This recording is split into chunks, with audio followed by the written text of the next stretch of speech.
This is John Huey, here with my co-host Michael Tingley. Hello. We're going to have a very interesting evening this evening, or day, or whatever time anybody's listening to this thing. We're recording it early evening on June 13th, 2024. And this is episode 8.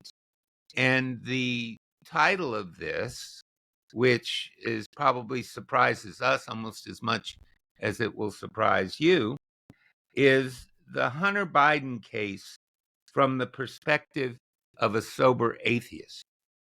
And we had another topic set for this session, but as I was reading the coverage of the Hunter Biden conviction in Delaware, I became increasingly, I wouldn't say distraught, but disturbed by the terms in which some of the parameters around the case were being described. And the parameters I was concerned with were the parameters that touched upon sobriety, people in sobriety, recovery, people in recovery, people with alcohol and drug problems, etc. I want to have a few caveats at the beginning of this. There will probably be more caveats than usual because this is potentially such a controversial topic. I have no opinion that I've got a lot of opinions about Hunter, okay? But I have no opinions about him as a person that I need to or want to express during the course of this podcast. I have a lot of concerns about Hunter and how he affects his dad. And I've had a lot of those concerns since I came across a New Yorker article, which I believe Michael's also read. This goes back to July of 2019, and this goes into a lot of detail. And I would suggest that anybody that's interested in the genesis of this thing and how it all came about in the political realm, just take a look, and if you can get a copy or download this article somehow. I think it's behind a paywall, but there's ways to get it outside of the paywall, I think. And that article was entitled, "Will Hunter Biden Jeopardize His Father's Campaign?" And it was a fairly lengthy piece in the section of the famous section of the New Yorker, which appears from time to time, called "A Reporter at Large." And the date on the article is July 1, 2019. And it's by, the author is a person by the name of Adam Entous, Entous. And you can find it, and it goes into a lot of those background details that surface about Hunter. And I know a lot about that part of the world that they mention in the article. It's a lot of it's about Ukraine. I lived in Russia for 5 years, and I've done business in Ukraine, and I know quite a bit about the situation there.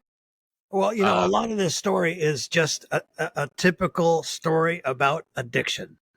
I mean, that's a big part of it. And Yeah, what I caused think that? that's what concerns me the most is how addiction is being portrayed to the public Right, as a result of this right, Hunter Biden right, escapade. right. But it's being portrayed by Hunter, okay? On the front page of yesterday's Washington Post, in the lead article, Hunter Biden found guilty in a federal gun trial, right in the third or fourth paragraph, they have a written statement from that gentleman where he said that he is more grateful today for the love and support I experienced this last week from Melissa, that's his current wife, my family, my friends, and my community, and I am disappointed by the outcome. But here's the thing. Recovery is possible by the grace of God, and I am blessed to experience that gift one day at a time, right? Well, when he says those words to any of us that have been in this community, in my case for 37 years, and for Michael's case, going on 19 years, right, Michael? Right, 19. We've been around long enough to know what those words mean, and most of the people listening to this podcast will. So, right up front, this gentleman has anointed himself with the mantle of a particular program, which Michael might like to name, but I no longer like to name. All right. Well, the grace of God, this came up on AA Beyond Belief a few days ago. I saw a post about somebody, saying that they had just reached so many years of sobriety. And they right away said, by the grace of God and the 12 steps of Alcoholics Anonymous, I'm sober for blah, blah, blah. And then the comment thread went on forever, and everybody was congratulating this guy for getting sober. And my first thought was, well, why are they congratulating him? It was the grace of God that got him sober. So why aren't they congratulating God for allowing this guy to be sober? So that's the thing. Hunter Biden is saying by the grace of God, and I mean, it gives it all a bad name because it really doesn't make any sense. He's sober for a lot of reasons, right, just like all of us. But it has nothing to do with the grace of God. Grace of God is just, it's a cop-out. Okay, well, the misconceptions continue, okay? Yeah. Washington Post for some reason, had a lot more stuff about this particular situation than the New York Times did. There'll be something from that. But on the opinion page, the lead editorial in the Washington Post, which is one of the more prominent places to appear in the United States, they say that in the body of talking about the conviction itself, they say this: addiction is a tragic disease that can rip even the richest and most powerful families apart. Kathleen Buell, the defendant's ex-wife, had to testify publicly about his destruction of their marriage, and his brother Bo Biden's widow, Hallie Biden, was compelled to speak about their on-again, off-again relationship and his ugly descent into addiction. And then to even heighten the drama, First Lady Jill Biden sat through much of the trial, okay? This sort of breathless stuff about how desperately ill we are from a disease. A lot of people have a lot of different opinions about this, but I'm the proud possessor of a couple of diseases, all right, at age 75. Right. I've got something called autoimmune hepatitis, and I've got something in my throat that's sort of exotic called oral lichen planus, which almost closed up my throat and killed me once. Those are autoimmune diseases inherited from my mother's side of the family, all right? But neither one of those diseases ever told me to do anything, okay? My autoimmune hepatitis doesn't speak to me. I happen to know because of biopsies and blood tests that it's in remission and isn't likely to kill me this year. And the stuff that was wrong with my throat got dealt with by a genius up at Johns Hopkins who helped me with that. All right. But the doctor talked to me about my throat, but my throat didn't say shit to me. All right. So this so-called disease supposedly is talking to you. All right. And doing push-ups outside, all that stuff. Yeah. Right. Diseases don't talk to you. I know. You talk to yourself. All right. And a lot of us, when we're drinking and using, talk to ourselves plenty. but the misconceptions and the distortions about this have been so inflated as to, in my opinion, uh, have some influence over the way in which we, as recovering addicts and alcoholics, are viewed at large.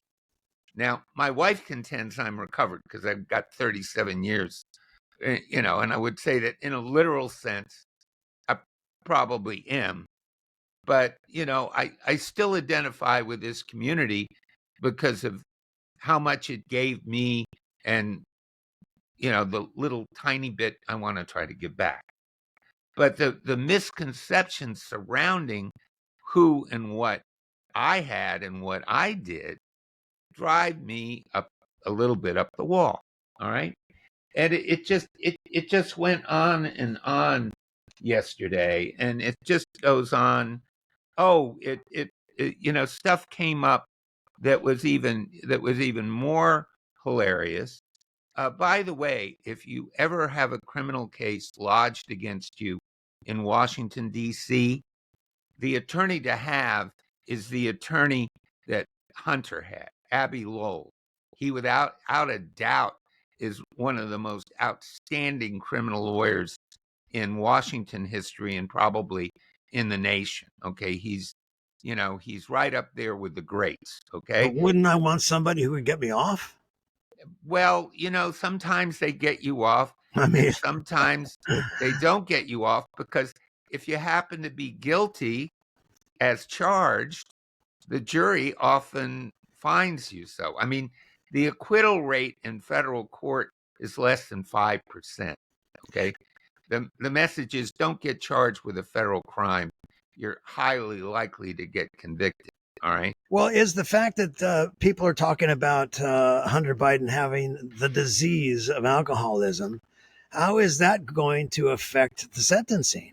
And Well, how did it affect his being found guilty? we You know, don't know. I mean, We don't because know. that's such a good. I remember when I first got sober, I was pleased to find that alcohol disease aspect in AA because it gave me an excuse.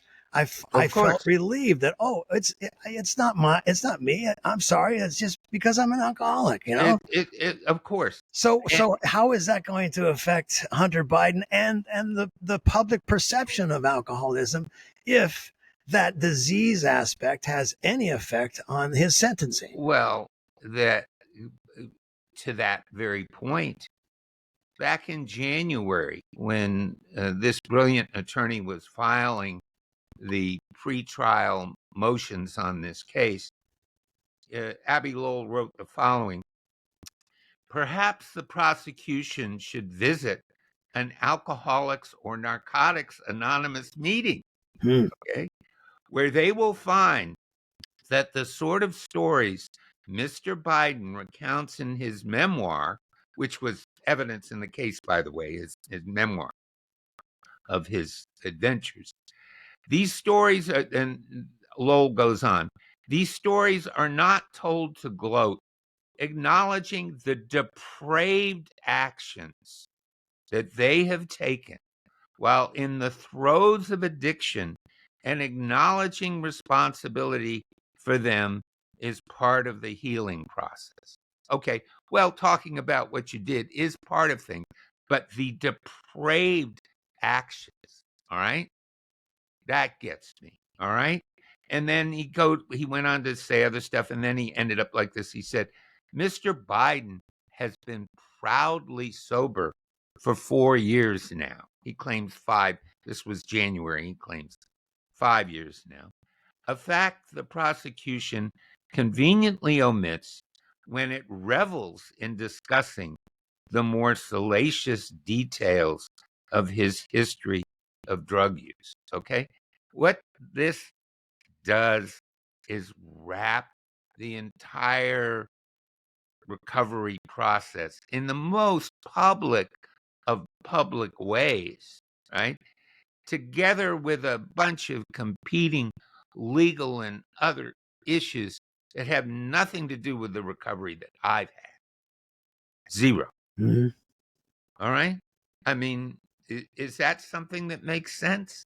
When I looked at this, why I started to sort of go into the stratosphere a little bit about this stuff.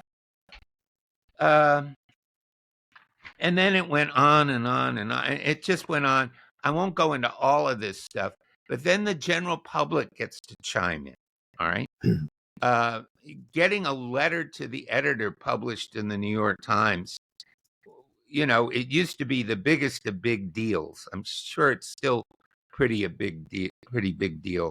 But if a letter of yours was published, a letter to the editor of yours was published in the New York Times, you're sort of a big deal. And here's this letter to the editor from yesterday or the day before in the New York Times. And I love this. Okay. This is an expert in nothing. All right. Talking in the letter. But this is a very common assumption. Addiction is a disease, and neither intelligence, education, or great family support can prevent it. Such things also do not prevent cancer, mental illness, Parkinson's, or any other disease. Hunter Biden fell prey to addiction and as a result made bad choices that got him into trouble and have troubled his family to this day, even though he has been sober for a while. Hopefully, he will continue to be, although prison is not a good environment for an addict trying to stay sober. Okay. I don't think prison's a very good environment for anybody, right? So by claiming that he has a disease, people are just accepting the fact that he has no choice, that there's no choice, and there was never a choice. That he simply has a disease. That's why he was been an addict. Right, and throughout, this whole thing, the defense team kept weaving all this kinds of stuff about recovery into it. At one point, they said, someone like Mr. Biden, who has just completed an 11-day rehabilitation program and lived with a sober companion after that, could surely believe he was not a present tense user or addict, right? See how they're weaving in all these kind of recovery tropes and stuff. I mean, these folks are really bright. Oh, they can read, and they start reading and miscellaneously all of this stuff. And then all of a sudden, we're all depraved, right? We all have excuses. And, I don't know about you, Michael, but the last time I checked, a 54-year-old man was an adult. Yeah. Okay. A 54-year-old man who graduated from Yale Law School, which also the last time I checked has always been rated as the very best law school in the United States. It's even higher rated than Harvard. The graduates of Yale Law School start at firms, the cheap firms start them at about 150, and the bigger boys start them at about 200 plus, which is their starting salary just out of law school. And then the money goes up into the stratosphere, up into the absolute, zone we can't even think of in terms of money. And then you get free vacations if you end up on the Supreme Court too. So, well, you get free vacations. Law's a good gig, man. Law's a very good gig. Well, and those vacations are in a private airplane. All right. Yeah. I'm lucky I can take a trip to Orlando on my miles that I earn from my overseas work trips, where I tend to sit in the back. So it's like, this stuff went on and on. Okay. Well, how did the lawyers rectify alcohol, his addiction being a disease? How do they? Because there's so few. I mean, where's the legal precedent? They read it, and is that really going to affect again, and it perpetuates so many bad ideas about addiction. But how is it going to affect Hunter Biden and the outcome of his case? You know, I mean, Well, are the lawyers behind it? well, you at this point, it's on this particular trial, it's the pre-sentencing report that the judge uses to help assess the nature of the crime and the sentence. And I don't know much. This particular case law is not prosecuted with great frequency. And he had a previous plea bargain on this.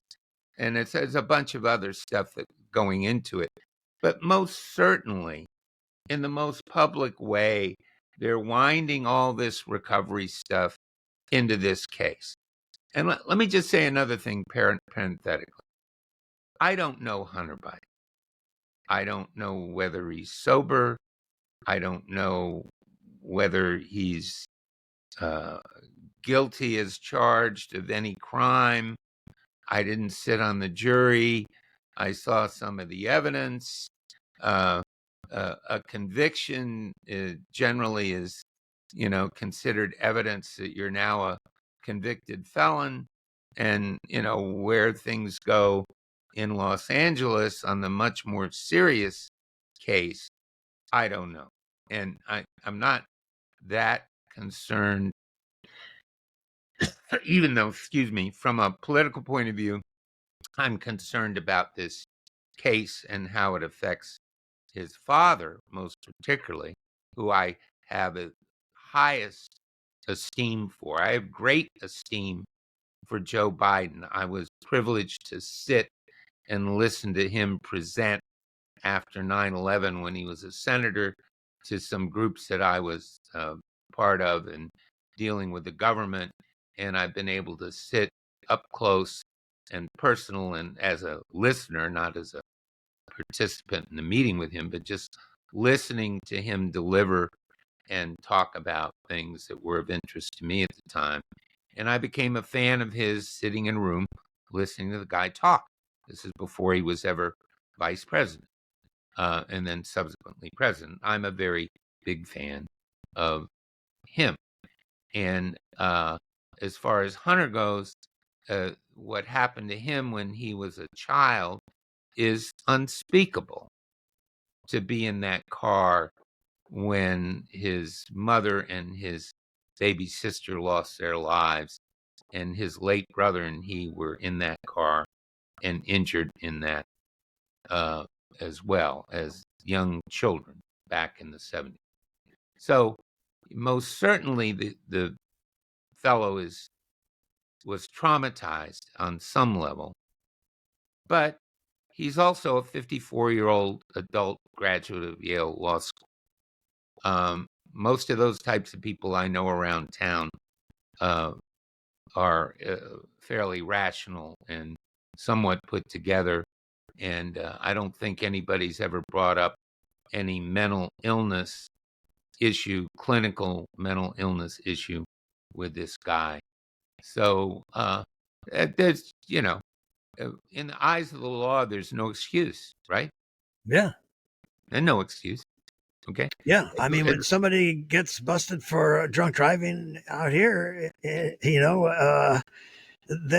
stop and say, "Oh, yeah, I'm sorry, you have this disease, and we're gonna, we'll just send you to the hospital instead of jail." Well, that doesn't happen. That doesn't happen, because no one is treated like they have a disease when they're expressing the alcoholic symptoms. I mean, it's not a legal issue, and it continues to kind of it influences the public in general.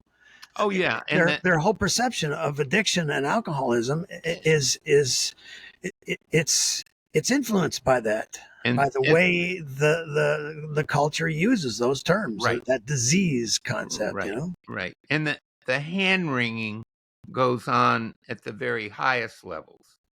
Back to the paper of record, the New York Times and a young lady who I've always sort of liked because she was sort of contrary to her dad, Patty Davis, Ronald Reagan's daughter, Hmm. who was famously addicted to speed and other things way back when. She's being held up by the Times as something of a authority on our condition, and I have no idea of her bona fides in this. She's involved in some stuff, and I've always thought of her as a pretty neat lady. But it chimes in at the very highest levels. Again, on the opinion page of the New York Times, it's being quoted. This article is being quoted all over the place. Uh, if if if we look at it in these terms, that she wants to couch everything in the utter sadness of this terrible story involving addiction. Okay, uh, and let me just read this. All right, it might sound naive in these scathingly partisan times, but it would be nice if the rest of us, or even most of us, could look at how sad this story is. I mean, on the face of it, that's true. It's a Sure. Yeah. very sad story.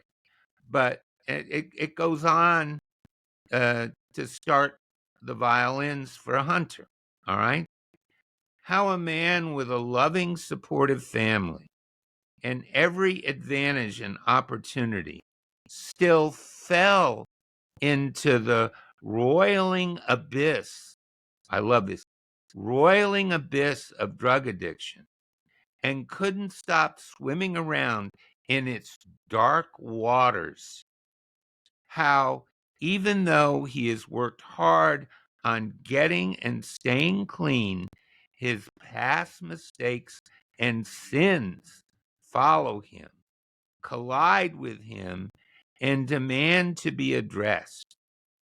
They are still today racking up collateral damage, causing tremendous pain to those he loves and who love him, even potentially endangering his father's legacy.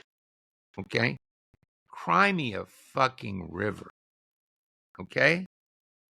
Because 54-year-old people who are graduates of the most prestigious institutions in the country, who have had every conceivable advantage, are in fact responsible for what they have done.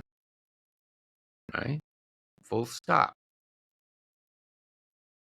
I have a lot more uh, moral sympathy for a young person brought up on a street corner in, let me give a Baltimore, with no family, no background, no uh, prospects whatsoever, who's locked up for having a bag of crack under the old rules that Clinton most benevolently put in, making crack cocaine 10 times or 20 times more heinous than the powdered cocaine figured by Clinton's buddies, uh, ended up in Maryland State Prison for 20. Right? I feel a lot more uh, for that person who I don't know rather than this public person. That's on the personal level. But the overarching thing, and this is where being an atheist in sobriety, which is actually part of the title of this thing we're doing tonight, sort of plays in, is in the fact that as atheists, we don't have God. We don't have a spirit world to rely on to deliver us from evil. And it is by the grace of our own rational recovery that consists of making a decision, going to meetings, learning how to share, learning what abstinence means, and then trying to help somebody else through those rational processes is how we get better. And with any luck, we get to be 75 or 70 years old, and we're in fairly, decent shape, but we're not perfect. None of us are perfect. But we don't blame every nuance, every imperfection, every deficit that we may have on this mythical disease called addiction. Well, Right? just like the belief in God, or the lack of belief in God, that whole disease concept is a belief. It's something people have faith in, and that's why, again, it's another one of those things that it becomes very difficult to argue with people, because it's something they absolutely believe, just like their belief in God. And that's part of the problem, that it is a belief, and it's not a rational construct that's going to help anybody. It becomes an Well, excuse, just like God becomes an excuse for people. And I find that very, very unfortunate. well, Michael, people end up in court because of what they did. All right.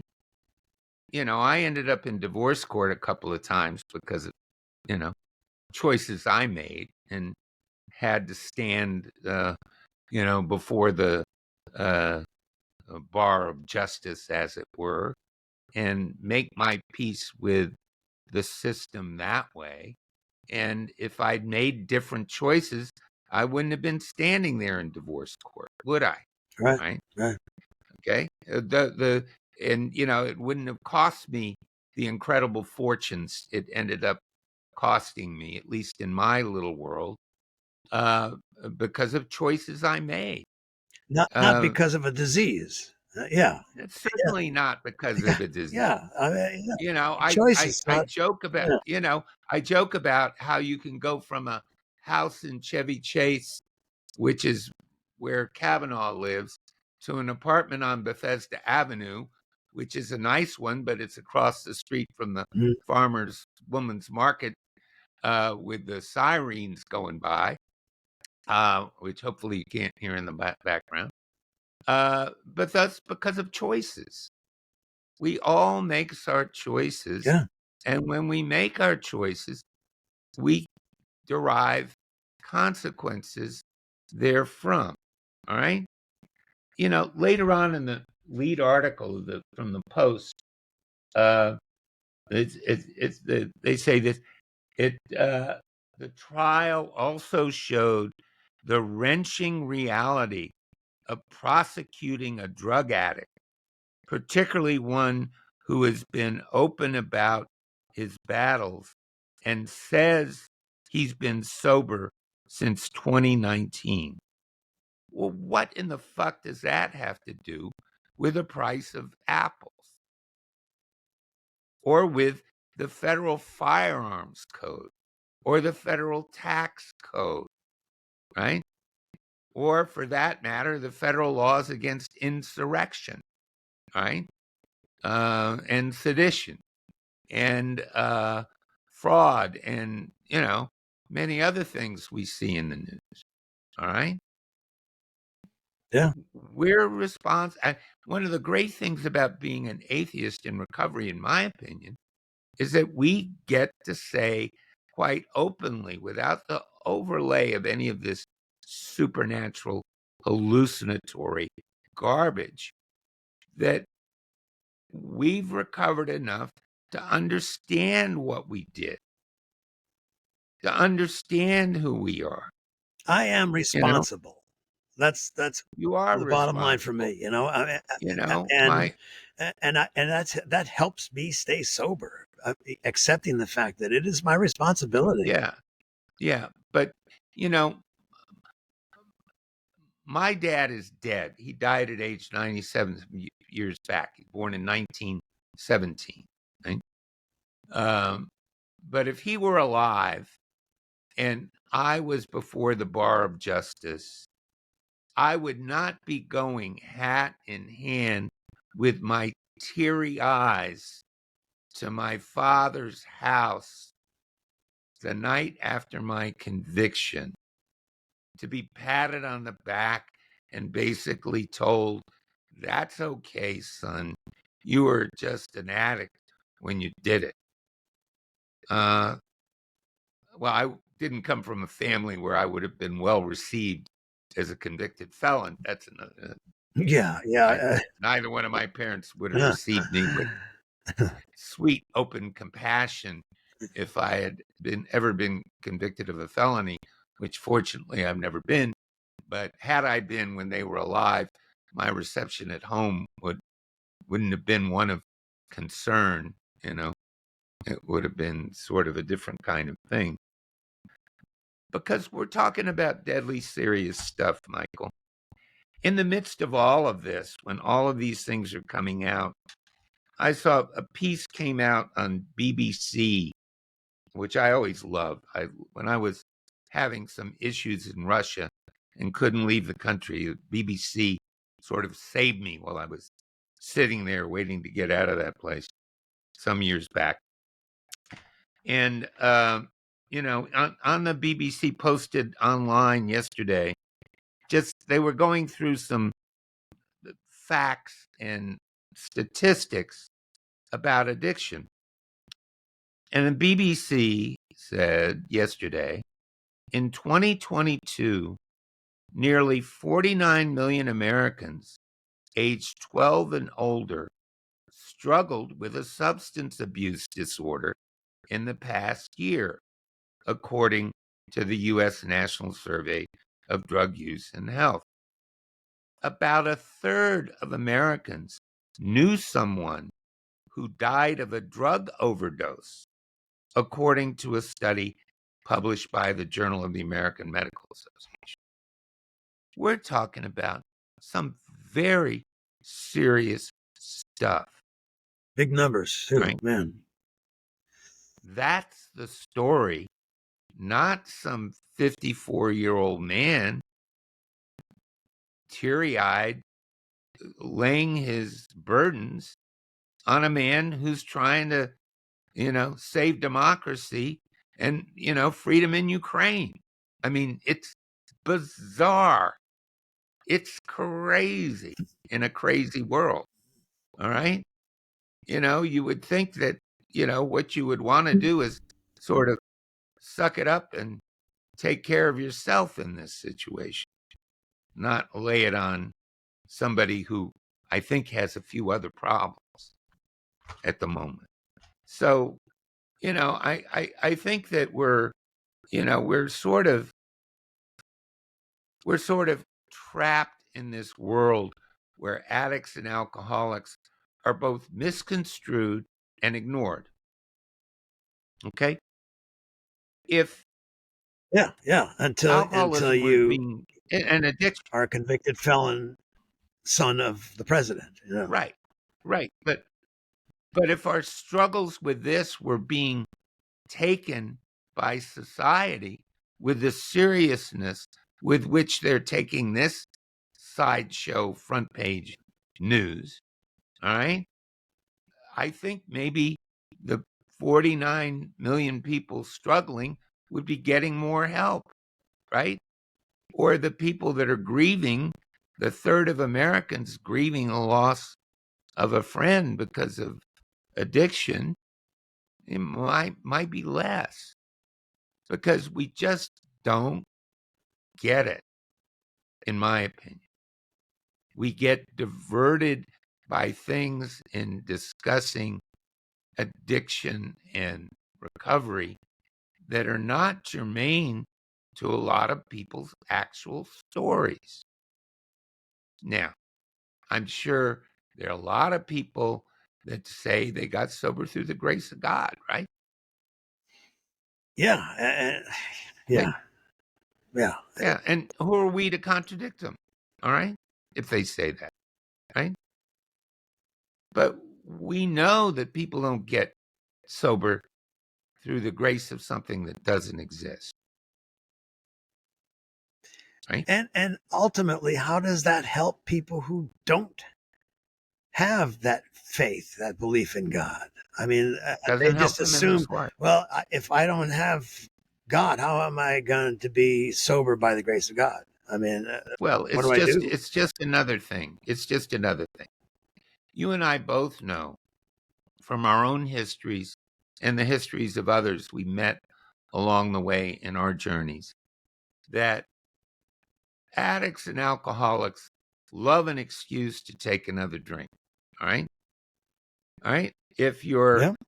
what do they say, degenerate, desperate, uh, you know, uh, having to have a sober companion. By the way, people at Hunter's level, their sober companions are paid servants that follow them around to see that they don't take another drink or go see their drug dealer. That's what a sober companion is for somebody at that level.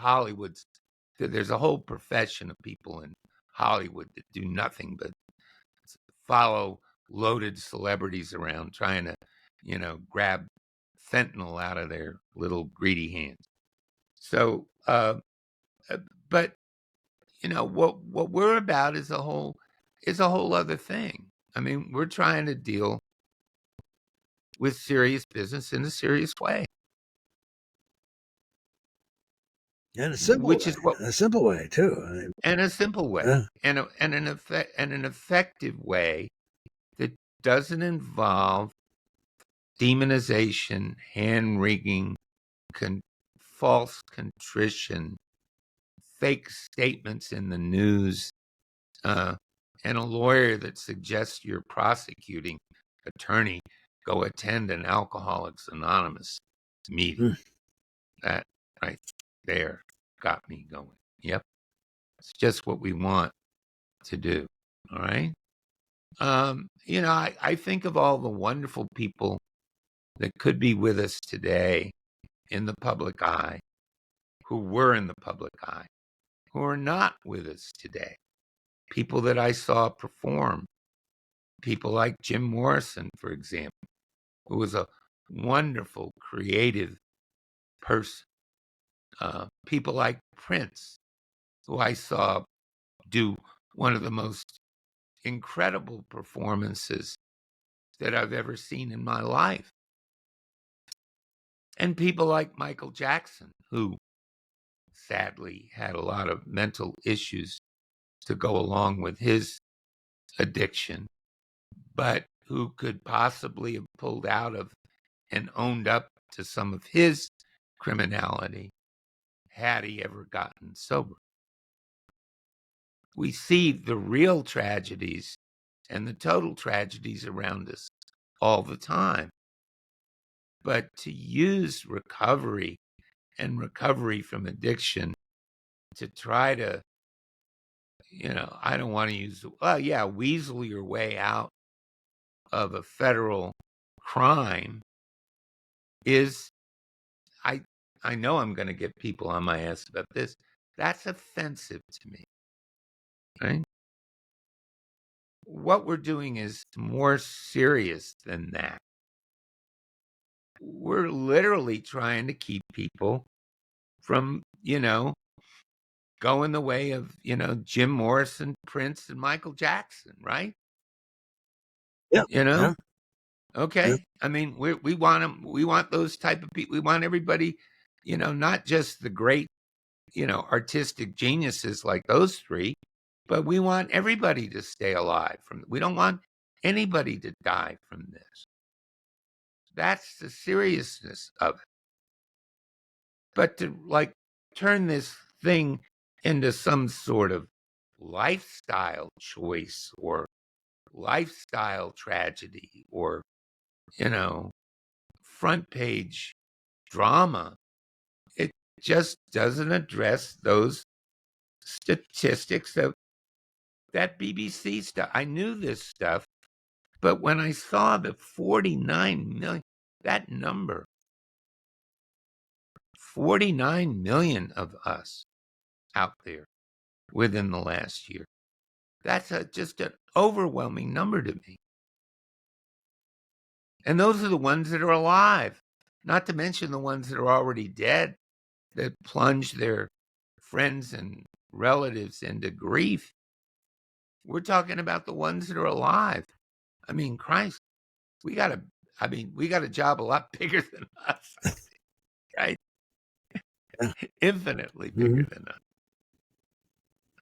But to be going through all this misinformation, misdirection, foolishness, and other just complete and utter fallacy, it, I mean, did you react to this story? How did you react to this story? You didn't. I think that it's sad that our culture's standard response to someone's tale of addiction, no matter who it is. I mean, it's always the same thing, and accepting it as, well, they have a disease. What can they do about it? And I think that's what keeps a lot of people out there using and in active addiction, is thinking that they have a disease, so there's nothing they can do about it. They have no choice, and then also knowing that since they have that disease, the only known to our culture's perspective, the only known cure for that is to find a belief in God. I think that's keeping a lot of people out there using, because they don't have that belief in God, and they're bought into that whole excuse that it's a disease. What can I do about it? Yeah, and if you view it that way, it is a hopeless condition. Yeah, it is hopeless. But it's the only fatal chronic disease I've ever heard of with 100% cure rate if you do one thing one simple doesn't thing. cost a dime. Yeah. And that's remain abstinent. Yeah. It doesn't make any psychologist rich. It doesn't put money in any hospital's pocket. It's not a cause for hand-wringing anywhere. It's a cause for jubilation. Yeah. It's 100% cure for a lot of things, including the 1/3 of Americans who know somebody who died of an overdose. Yeah. All right. And the 49 million Americans aged 12 and older that struggled with I love this phrase, substance abuse disorder. I don't want to go there. I'll get even more people angry at it. I don't know I wonder what my family of origin would have said about substance abuse disorder. Well, I think it makes a lot more sense than alcoholism. I mean, that's a totally made up mythology around that whole idea of being an alcoholic, alcoholism, all that stuff is a is just descriptive term. Man, that's just holding the world back, man. I mean, because we've discovered and appreciated the simplicity of abstinence and making the connection, staying connected to other people that are trying to stay sober. Those two simple things, that have nothing to do with a faith in God, have nothing to do with a disease. It's just our simple action of not picking up the first drink. Ultimately, there's just that one little problem that we talk about over and over again, and during the course of our little adventure here with this podcast, and we'll continue talking about it. There's only one problem with this abstinence thing, and that is you have to do it over and over every single day. Yeah, there you go. Okay? You can't miss a day. You can't skip. I love these people that talk about controlled drinking. Oh, the controlled drinking crowd, the harm reduction crowd, they're back at it. You could just shoot a tiny bag of heroin today, or take a half a shot of Jack Daniels or something like that. It does. Well, I've known people who could do that. I mean, Well, that is a they're possibility. It's not. my wife drinks a very nice. She likes very good wine, but she only drinks one glass at a time, and generally leaves about a finger at the bottom of the glass at the end of the meal. Yeah, All yeah. right. My wife was like that with martinis. Never finished them. She doesn't. She doesn't. She likes it, Uh, but she doesn't get hung up. and I would use a Okay. straw to suck it off the table if she happened to I get a spill it. I get a case if it was really good, and say goodbye to her for the weekend. Okay. So that would cause I know. domestic. But again, those were That would, choices. That wasn't because I had a disease. well, I I liked vodka, and I liked the way it made me feel, and right. I chose to use it as much as I possibly could. I mean, Right. We all have our choices, and we take the consequences. I think you know this to be true, Michael.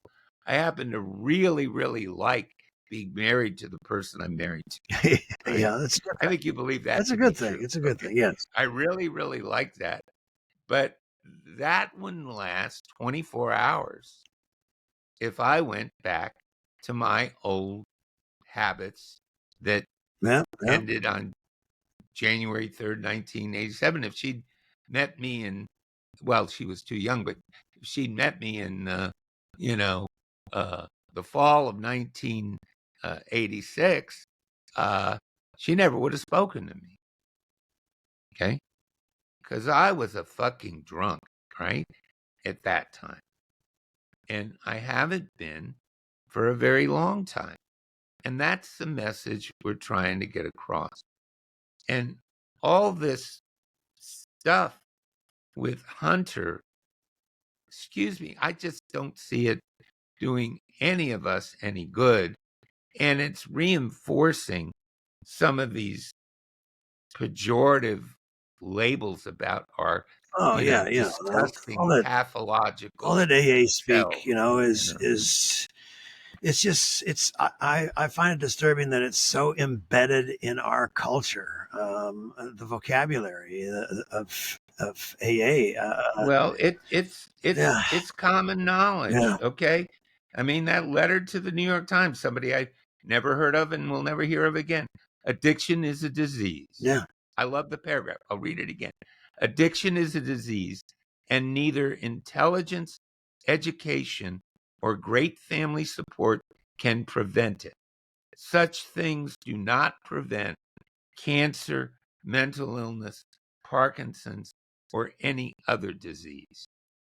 Now, if that isn't a gateway Yeah. that any addict or alcoholic can't walk through, I've never seen one. I'm a victim. Well, so where does that leave us? I'm really sort of torn because on the one hand, somebody listening to this could say we're on poor Hunter's case, which is not the case. I don't think. I don't think we have too much of a pejorative opinion about his recovery, although some of the circumstances are certainly curious to me. But the overriding thing I think out of this whole thing is why do we get so diverted by irrelevancies? And, from the atheist point of view, things that just aren't true, right? Yeah. Yeah. Like pie in the sky. Yeah. And, we've used that phrase probably too much, but it literally is, to see on the front page of the Washington Post or in the New York Times this stuff about desperate alcoholics and, telling prosecutors to go to AA meetings and, sober companions. I love this one, though. Someone like Mr. Biden who's just completed an 11-day rehabilitation program. That's sort of like speed dating for drunks. 11-day rehabilitation. I mean, There was just so much wonderful stuff in here. I could hardly breathe. But the serious business that we were just talking about with these millions of people that are affected, and and particularly for our non-believing and atheist sisters and brothers, or people, I should say, we're you know we just want to be a practical avenue for a favorite word I've heard a friend of mine use often, hope, right? Yes, hope. We want to be a practical avenue, not this irrelevant stuff and this hand wringing and this sort of foolishness about someone's tragic circumstance. Yeah, that and the disease aspect. I mean, Oh yeah. that there's no hope if it's a disease. I mean, that's the Well, problem. Yeah, and then by the grace of God, using those two things, I think is just a denigration of sobriety. It's a denigration of those of us who have stayed sober, regardless of all of that stuff that right, we're blasted in AA about. And right. I think it'd be good for people who are struggling to know that that is true in a positive way, that how we've gotten sober and how we've stayed sober, Absolutely. instead of the grace of God and the disease aspect, using that as an excuse. Well, and we did it, Michael, without turning ourselves into infants, infantilizing Yeah, I grown mean, people with education and background and privilege and turning them into somebody's baby. Uh, we're not babies. We're responsible adults that have to step up and take care of yeah. this very serious business. I And used to like to say in meetings that when someone would say, by the grace of God, blah, blah, blah, I would say, I'm the one who put the key in the ignition of the car and drove to the meeting. That's me. I made that choice. It's my responsibility. Nobody else had me do that, and certainly no right. superpower. And when it comes to diseases, when I do well behind some diseases, I say by the grace of Kaiser Permanente, Yeah, Johns Hopkins, outpatient center, uh, and Suburban Hospital in Bethesda, Maryland. By the yeah, grace of those institutions, yeah, I'm not dead. yeah. Okay. I Science. never applied any of that stuff to my desire to get quarts of Jack Daniels and drink all of it. All right. Yeah, yeah. Only one thing stopped that, and that was, that one word, abstinence. There you go. So abstinence, hope, and then wherever we end up here at the end of this thing before we wear out our welcome to our beloved, with our beloved listeners, by ending it in our usual manner, which I think you're aware of, and you can lead me down the path of Peace and righteousness. love, man. Just that's all you need. Peace and love. Peace and love. Peace and love. And we will see you next time with a less instant and more well thought out presentation. Have a good evening and goodbye.